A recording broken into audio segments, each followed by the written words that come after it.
On Twin Cam today, we're going to see which sailboat at the world's largest in-water sailboat show looks, feels, has the taste of a Hyundai Veloster.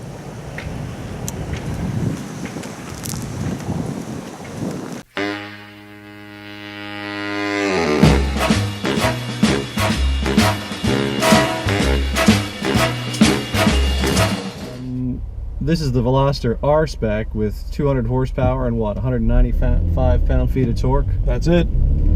If you had the normally aspirated Veloster, I think it's 132 horsepower. Yeah, that wouldn't be much. That's you want the turbo, in my opinion. It's a sporty car. It's not a sports car. It's supposedly a hot hatch, but not so hot. Not really. Some things that we've noticed about it driving it.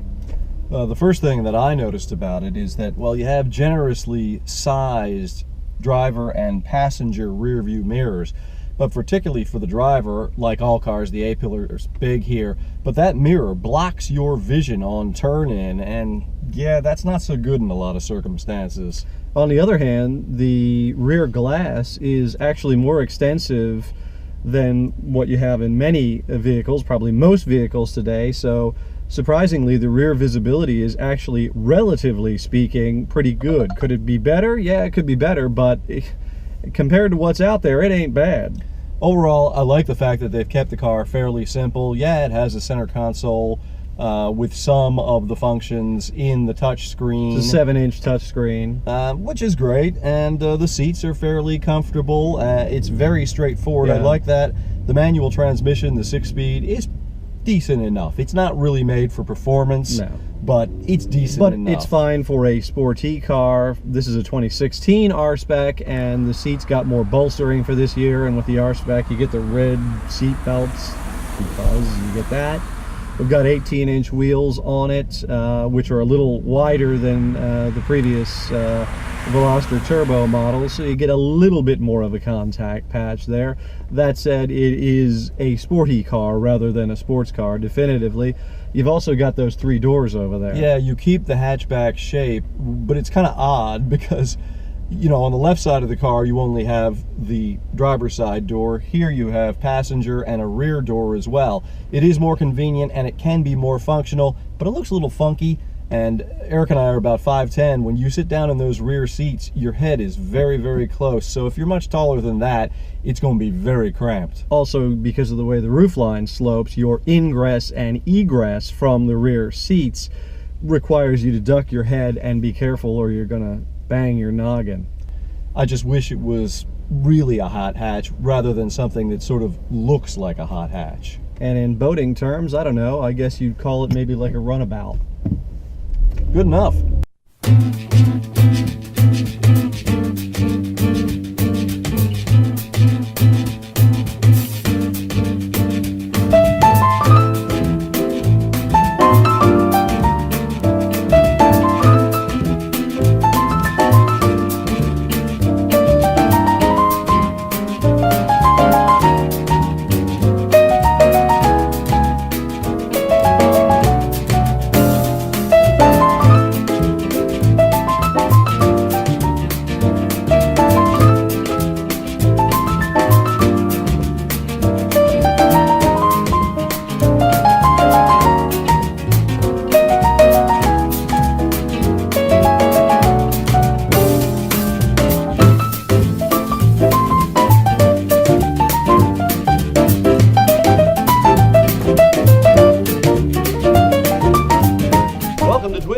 We're at the 2016 Annapolis In-Water Boat Show, and we're going to take on a challenge. The biggest boat show in the water in the world. That's right. What we're going to do, this is some kind of challenge, I'll tell you. We're going to look for a sail craft that best exemplifies the spirit, the look, the general of the 2017 Hyundai Veloster Spec R. We'll see if Jan can find a boat that more resembles the Veloster, or if I can, and you decide. Go. Okay, I'm searching, we're looking, and we're looking. So many boats to choose from, as you can see. what quintessentially is going to be like a Hyundai Veloster, but with a mast and sails. I'm sure Hyundai considered this carefully when they were designing the car. This 41 foot is pretty nice, but it's a little too classic. I don't think it quite captures the Veloster. Yep, still looking. Lots of boats to see. Probably 250 boats, something like that, here at the Annapolis In-Water Boat Show. It's huge. So many boats. I'm still looking, still looking. Come on, little boat. Find the boat that strikes me, which is going to be the most like the Veloster. Man, there's a lot of people here. It's a Friday. There's a ton of people here. Now I think that this captures the spirit of the Veloster. Not sure about the look of it, but it does have spunk. People back there having lunch. Now we're coming to the area where there's all the accoutrement of sailing. Accessories, gear, clothing, you name it. You can find it all at the Annapolis In-Water Boat Show. Been coming to this one for a few years, and it is actually a good time every time. There's usually later on sort of a cocktail hour on the boats. And I like a good cocktail hour. No, it's not laser, it's LED. And I had to stop again and think for a minute because 3 hulls. The Veloster has 3 doors. So as the challenge continues, here in catamaran land, I think I may have found a winner. This is the Exquisite 5. Just take a look at this thing. It's got a shape that, well, I don't know. It's got some automotive elements in it. As long as I don't run into anything here. You can see it's got this sleekness to it. It's even got a wing sort of thing back here.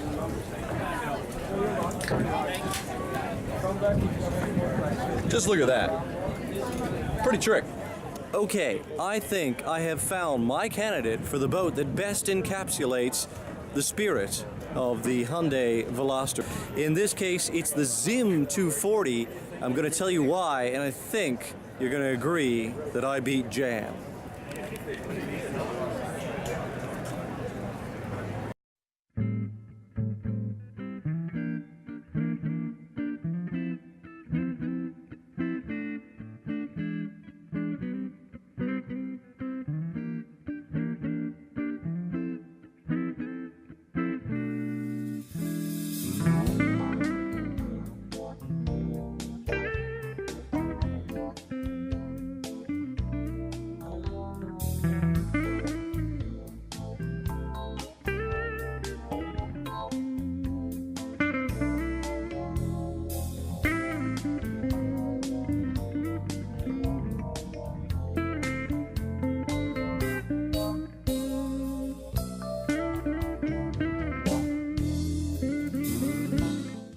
We're aboard the Exquisite 5 or the X5. I'm talking with Rudolf Jonker, who is the chief designer for Phoenix Yachts. We're going to talk about the X5 a little bit, since it reminded me of the Veloster, and it has what at least seemed to me to be some automotive elements. Is that something you think about when you design a cat like this, catamaran? Yes, I do. It's a very competitive market, and I think they normally the leaders when it goes to design, and I think the trends is normally, and I love cars, I love boats, so I try and combine the two. So tell me a little bit about the boat. It's 50 feet long, a little over 26 feet wide. What is this boat designed to do? What was your intention? Okay, the intention of the boat is for liveaboard and cruising around the world, so in comfort. That's why the boat comes equipped with all the necessary stuff that you're going to need and all the luxuries. And then obviously the design, the looks. And if you go around the boat, you'll see it's a very clean look. All the ropes, all the sheets is hidden. And yeah, the whole concept about the boat was good looks and combining that with practicality. So if I have a family, or if I'm a couple, or even if I'm a bachelor, it's a lot if I'm a bachelor, but There's plenty of living space aboard here. You can do your laundry, you can do all your cooking. We'll show you a lot of this. There are places to relax, and you get to sail at the same time. I imagine most of the sailing functions are automated. Yeah, there is. So the boat's equipped with a digital switching system, and all the winches and equipment on the boat's electric. And if you look carefully at the helm station, all the sheaves, all the lines comes back to the helm station, so one person can sail the boat So easily. the performance on this boat, talk a little bit about that. Okay, performance-wise, it's not a performance boat, so we're not trying to be the fastest, but it's a very comfortable boat, and but it's got a fairly good for the amount of comfort that you're getting. It's got ample performance. On motor, you're going to be cruising at like 8 knots. Okay. And okay, all depending on which areas you're going to be sailing, but sailing is going to give you 8, also about 7 to 8 knots average per day, long distance. You're gonna take your time getting there, but you're gonna enjoy it on this boat. You can cover long legs in comfort, and that's really the idea here.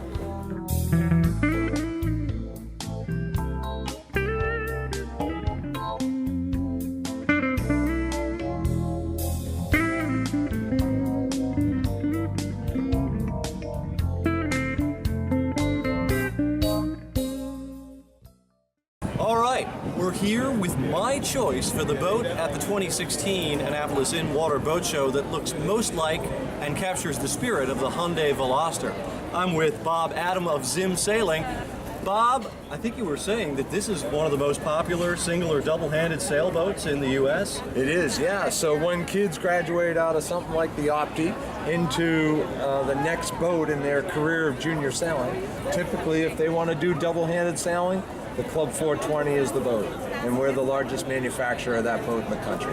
And the boat is about 14 feet long, maybe about 5.5 feet wide, is that about right? That's exactly right, yep. And it's really manageable and fairly light at only 230 pounds. It's really light for the kids to control and gives them a tremendous amount of confidence while they're in it.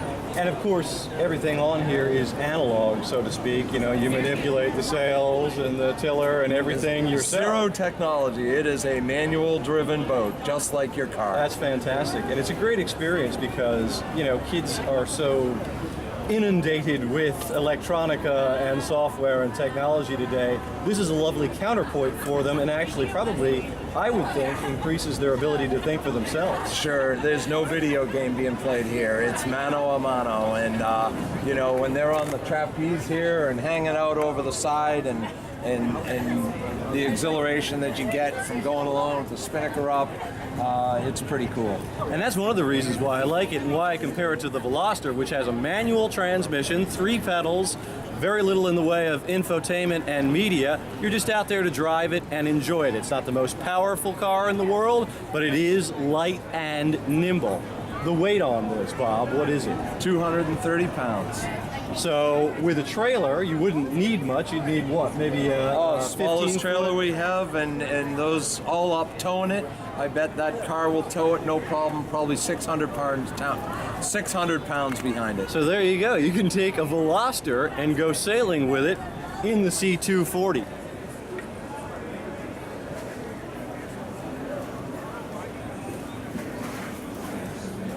Hey, what are you reading about? I'm just reading about a little sailing since we're here at the Annapolis Boat Show. All right, well, so come to think of this, we've been here all day, walked around, saw a lot of boats. I picked my choice for the one that I think most reflects the Veloster. You picked one. Who did better? Well, obviously I did. I think you'll all agree. Mine is much more reflective of the Veloster because of the design, the sleekness, the sporty character of it. And it's got some amenities, yes, but it captures the essence, I believe. I don't believe you. Mine's better because A, it's small like the Veloster, B, it's analog like the Veloster, C, it's inexpensive like the Veloster, and D, you can actually tow it with the Veloster. Beat that. The problem here is that you've thought too logically, too rationally. This is a style exercise. That is what we were going for. And the X5 captures that style. what is more stylish than single-handing it on a little boat with no assistance from anybody else? It's like shifting the manual transmission in the R Spec Veloster. That's why it's better. What do you mean by single-handed? Okay.